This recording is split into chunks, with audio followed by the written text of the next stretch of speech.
Philippine authorities offer a 10 million peso bounty and request the Interpol's help for the capture of businessman Charlie Atong Ang. Si Atong Ang po ay ang manhunt po sa kanya ay buong 320,000 members ng PNP ay hahanapin siya sa buong Pilipinas. At lahat ng paraan na kailangan gawin para kunin siya ay gagawin namin. Alam naman natin na maraming tauhan siya, marami siyang pera, maraming resources, at maraming lugar na pwedeng pagtaguan, pwedeng bumuksan na niya. Pero hindi po yan dapat maging hadlan sa pag-aalap natin sa kanya. Siyempre, hindi naman pwede mas magaling siya sa gobyerno, law enforcement community. Wala tayong nare-receive any figures coming from the group or from Mr. Atong himself. But definitely, it would be much appreciated kung advice na rin siguro, mas maganda na sumurrender na lang siya para na rin gumulong ng mas mabilis ang kaso nito.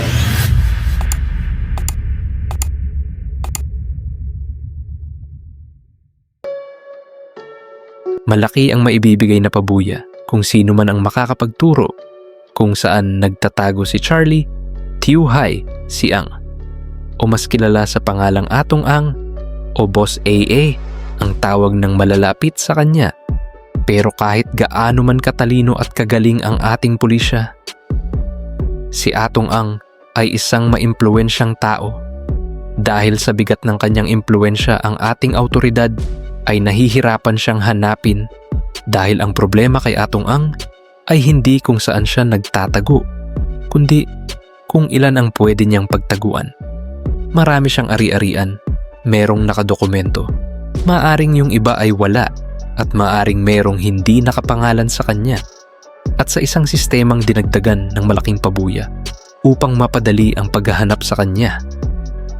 Nagiging madali naman sa kanya magtago dahil sa dami ng kanyang pagpipilian.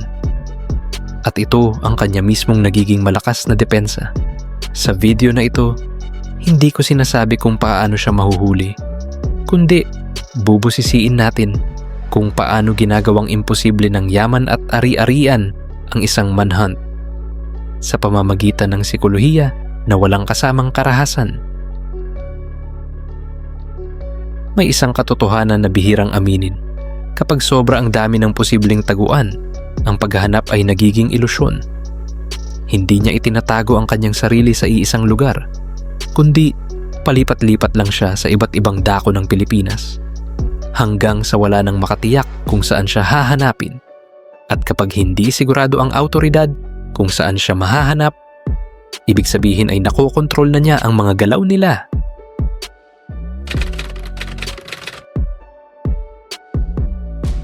Pag-usapan natin ang mga posibilidad na gagawin ni Pitmaster Atong Ang. Isang taong sobrang yaman, may koneksyon sa lupa, negosyo at politiko. May mga ari-ariang hindi lahat ay nasa pangalan niya.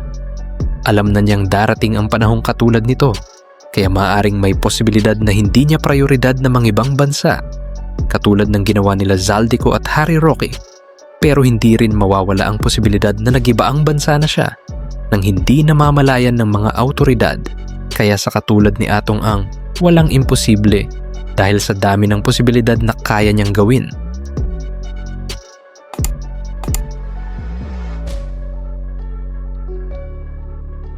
Kaya, isantabi muna natin ang posibilidad na pangingibang bansa ni Pitmaster at alamin natin ang unang principle ng psychological operation ng paraan niya upang tumakas sa batas ng Pilipinas. Alalahanin natin na kapag maraming pagpipilian o opsyon na pwedeng gawin si Atong Ang, nawawalan ng gana o titigil ang tao sa paghahanap sa kanya. Dahil hindi lang iisang bahay ang pagmamay-ari niya, hindi iisang lupa, hindi iisang istorya. Merong mansion, bungalow, farmhouse, warehouse, bahay ng mga tauhan, ari-ariang nakapangalan sa kumpanya, ari-ariang hindi malinaw ang papeles. Kaya dahil dito, hindi siya nawawala. Nalulusaw siya dahil sa dami na pwede niyang pagtaguan. Narito ang mga posibleng paraan kung paano maaaring magtago ang isang malaking tao na katulad ni Atong Ang sa gitna ng sarili niyang mga ari-arian. Naryo 1, ang legal na bahay. Kompleto sa papeles, alam ng lahat, pero masyadong halata, kaya bihirang pagtaguan. Senaryo 2, ang bahay na wala sa pangalan. Nasa pangalan ng kaibigan, tauhan o kumpanya. Legal sa papel, invisible sa isipan ng publiko. Senaryo 3, ang mga ari-ariang madaling makalimutan. Lumang lupa, tahimik o liblib, hindi aktibo pero may kuryente. May mga tanim o ginawang tambakan. Senaryo 4, ang farm illusion. May taniman, may caretaker, pero may isang bahay na hindi binabanggit sa mga usapan. Senaryo 5, ang warehouse cover. Bodega na legal ang operasyon. Ang tanong, operasyon ba talaga? O dahilan lang para may presensya? Senaryo 6, ang bahay ng tauhan. Hindi sa kanya, pero kontrolado niya. Mas ligtas ang ari-ari ang hindi mo pagmamay-ari, lalo na kung binabayaran mo ang katahimikan ng taong kinausap niya upang hindi magsumbong sa mga autoridad. Senaryo 7, ang undocumented structure. Hindi rehistrado, hindi pinapansin.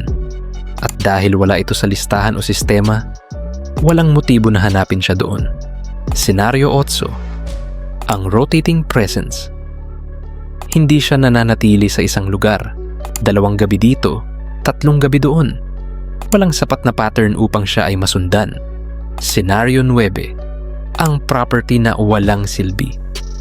Lupa raw na walang gamit, walang negosyo, pero may bantay, may ilaw sa gabi. Senaryo 10, ang corporate mask. Ari-ari ang pagmamay-ari ng shell company o kumpanyang walang asset. Kapag papel ang kalaban mo, mas mahirap kang hanapin.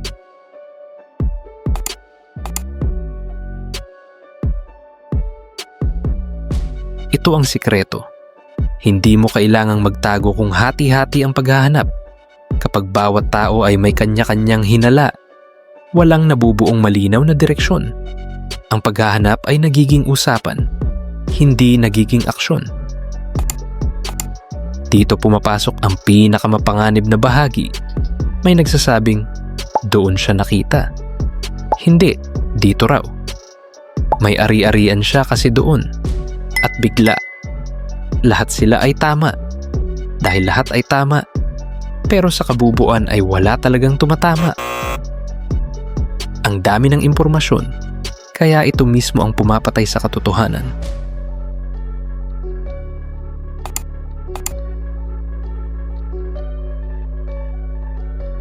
Para kay Pitmaster, ang ari-arian ay hindi luho. Ito ay kalasag. Habang mas marami siyang lupa, bahay, at istruktura, mas nagiging mahirap tukuyin kung saan siya wala at kung saan siya naroon. Ang yaman ay nagiging kanyang geography. Ang pinaka nakakatakot na posibilidad, pag dumating ang panahon na hindi na natin alam kung hahanapin pa ba siya, o kapag tinanggap na lang natin na mahirap siyang hanapin, at kapag buo mong tinanggap mo na ito, panalo na siya.